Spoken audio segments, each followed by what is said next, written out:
بسم الله الرحمن الرحيم. الرحمن علم القرآن خلق الإنسان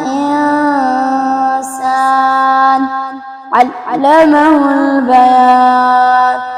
الشمس والقمر بحسبان والنجم والشجر يسجدان. والسماء رفعها ووضع الميزان ألا تطغوا في الميزان وأقيموا الوزن بالقسط ولا تخسروا الميزان. والأرض وضعها للأنام فيها فاكهة والنخل ذات الأكمام والحب ذو العصف والريحان. فبأي آلاء ربكما تكذبان؟ خلق الإنسان من صلصال كالفخار وخلق الجن من مارج من نار. فبأي آلاء ربكما تكذبان؟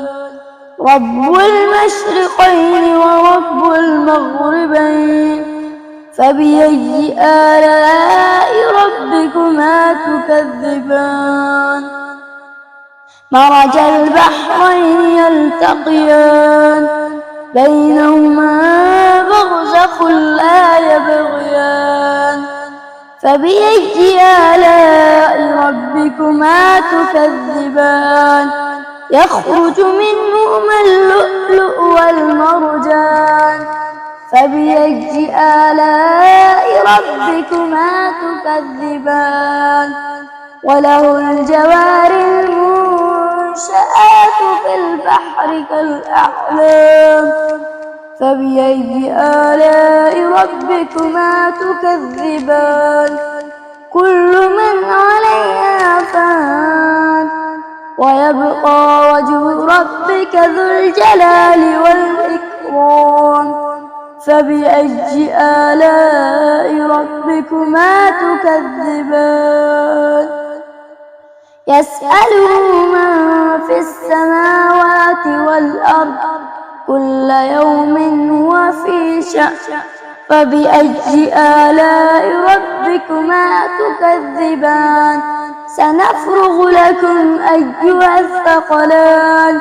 فبأي آلاء ربكما تكذبان؟ يا معشر الجن والإنس إن استطعتم أن تنفذوا من أقطار السماوات والأرض فانفذوا لا تنفذون إلا بسلطان. فبأي آلاء ربكما تكذبان؟ يرسل عليكما شواظ من نار ونحاس فلا تنتصران.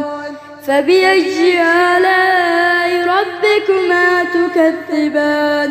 فإذا انشقت السماء فكانت وردة كالدهان. فبأي آلاء ربكما تكذبان؟ فيومئذ لا يسأل عن ذنبه إنس ولا جان. فبأي آلاء ربكما تكذبان؟ يعرف المجرمون بسيماهم فيؤخذ بالنواصي والأقدام. فبأي آلاء ربكما تكذبان؟ هذه جهنم التي يكذب بها المجرمون يطوفون بينها وبين حميم آن. فبأي آلاء ربكما ربكما تكذبان ولمن خاف مقام ربه جنتان فبأي آلاء ربكما تكذبان ذواتا أفنان فبأي آلاء ربكما تكذبان فيهما عينان تجريان فبأي آلاء ربكما تكذبان فيهما من كل فاكهة زوجان فبأي آلاء ربكما تكذبان متكئين على فرش بطائنها من استبرق وجنى الجنتين دان فبأي آلاء ربكما تكذبان فيهن قاصرات الطرف لم يطمثهن إنس قبلهم ولا جان فبأي آلاء ربكما تكذبان كأنهن الياقوت والمرجان فبأي آلاء ربكما تكذبان هل جزاء الإحسان إلا الإحسان فبأي آلاء ربكما تكذبان ومن دونهما جنتان فبأي آلاء ربكما تكذبان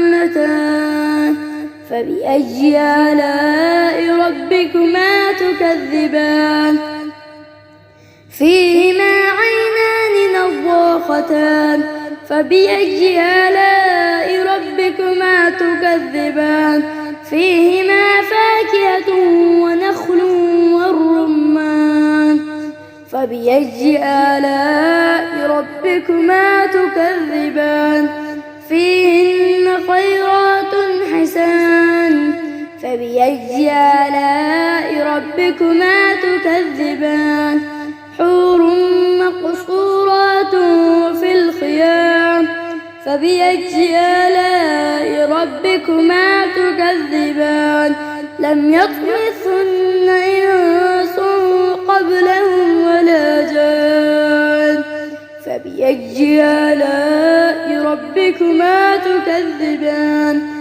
متكئين على رفرف خضر وعبقري حسان فبأي آلاء ربكما تكذبان تبارك اسم ربك ذي الجلال والإكرام صدق الله